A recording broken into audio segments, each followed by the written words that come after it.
All right, welcome to this special episode of Real Estate Fight Club. This is a series called What Would You Do, where we discuss professional standards committee cases and code of ethics violations. Here with me today is Jim Camarata from Keller Williams in Minnesota. Hi, Jim.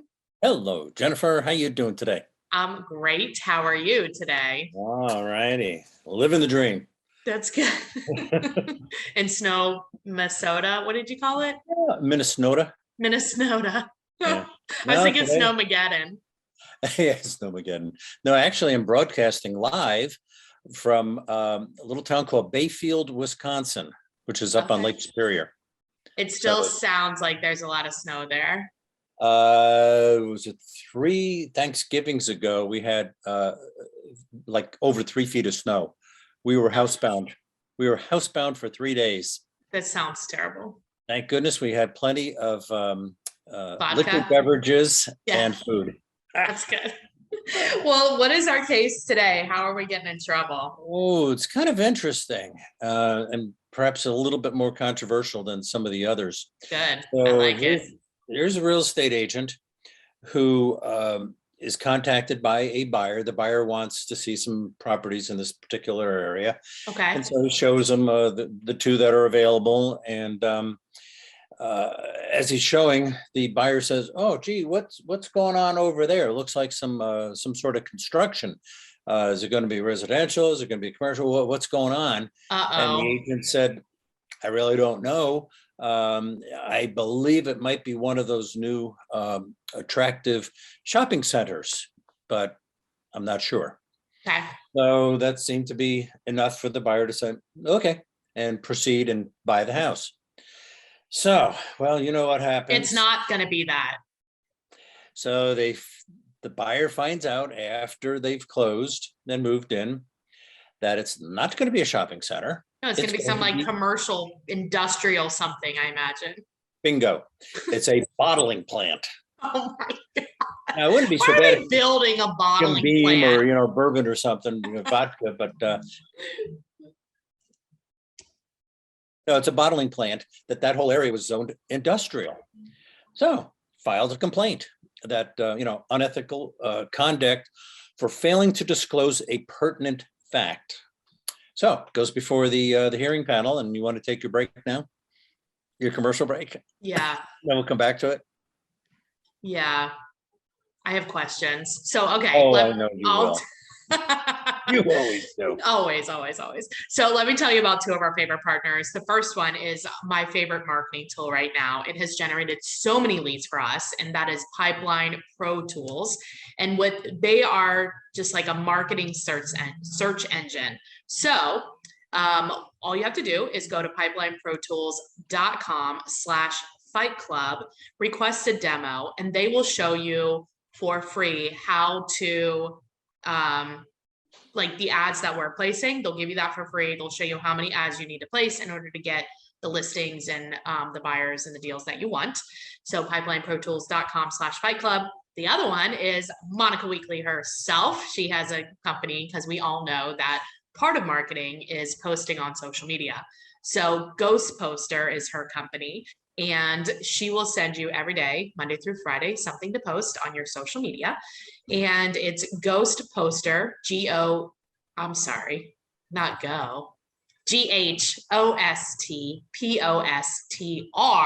no.com. Sign up for free.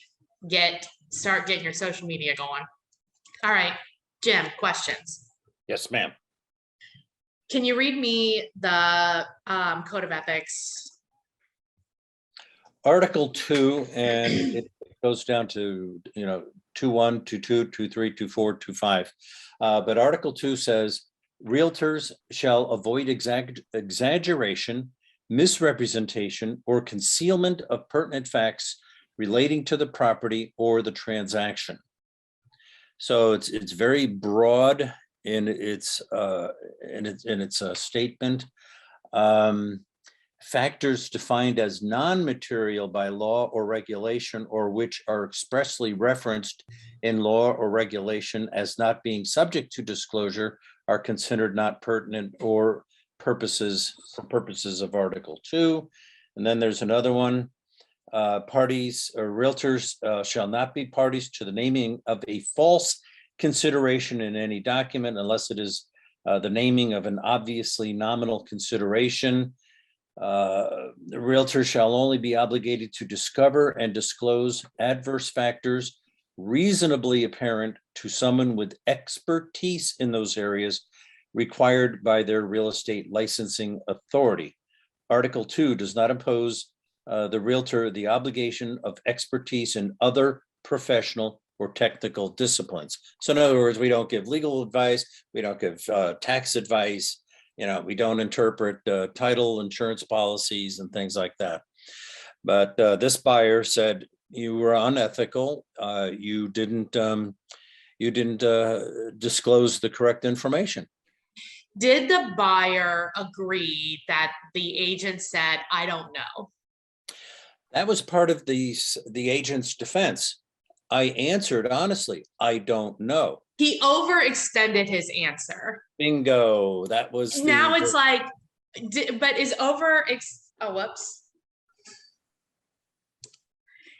is over in your answer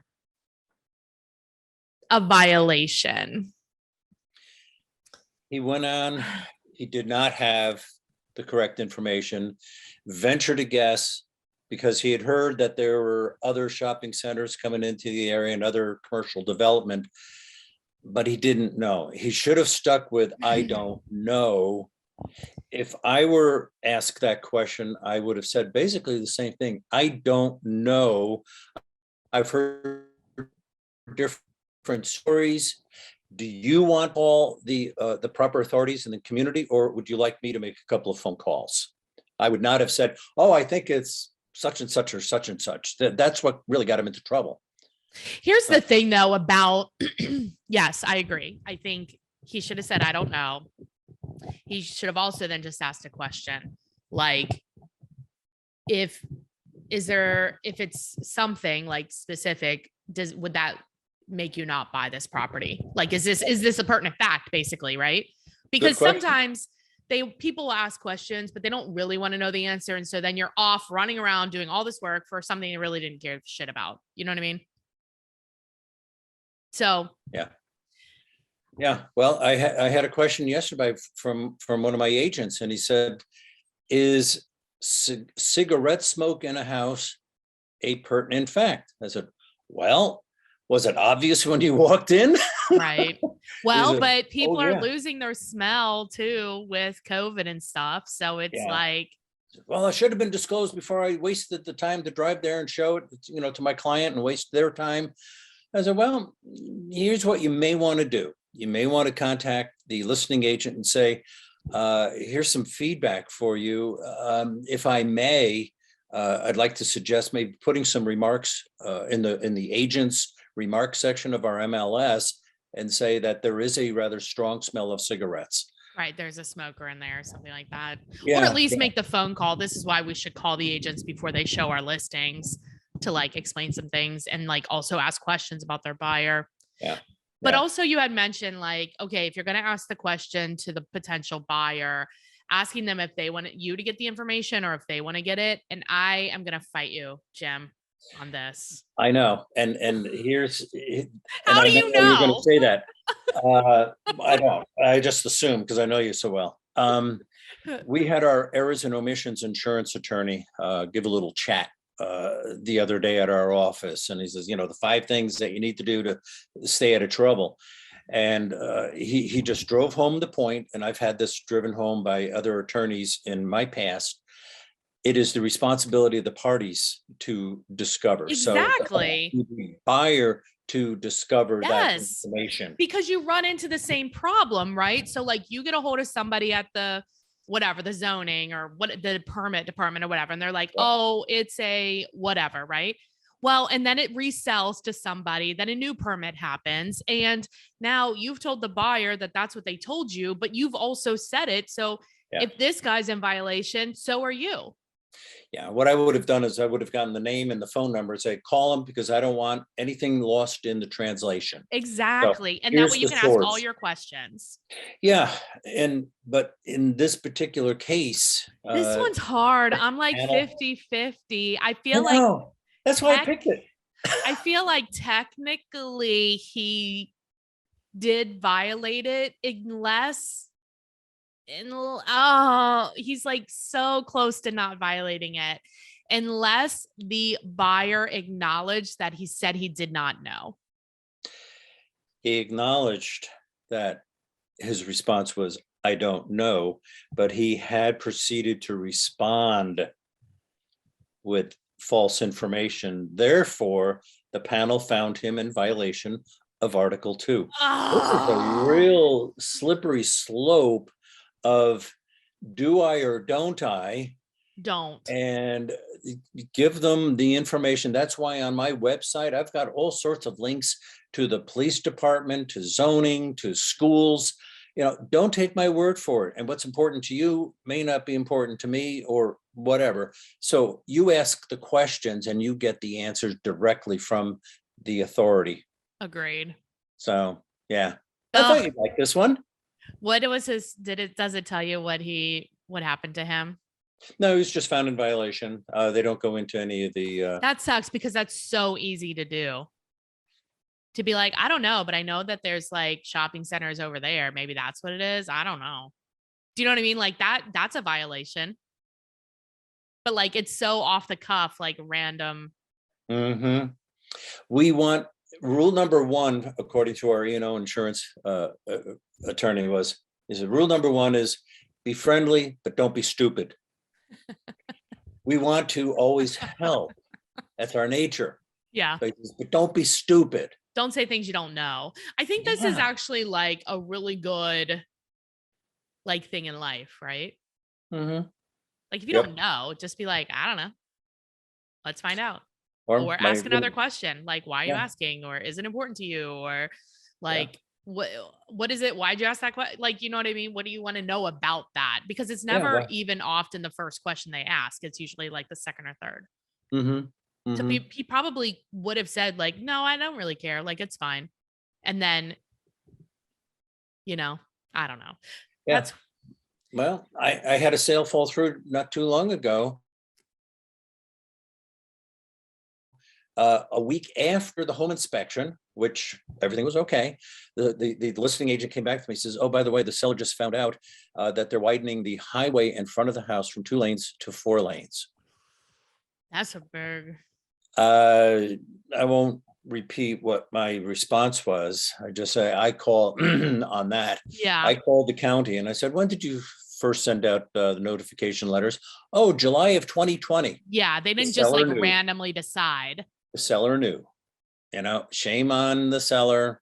And we got the cancellation and you're lucky it wasn't, and it was before you bought. Yep, I saved my client a lot of grief.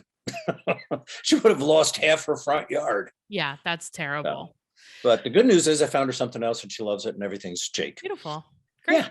Yeah. Well, Jim, if people want to get a hold of you or they have a referral for you in Minnesota, what is the best way? I love referrals. 612-562-7461 or Jim Camarata at kw.com. Awesome. Thanks for being on. Thank you. Yeah. See ya.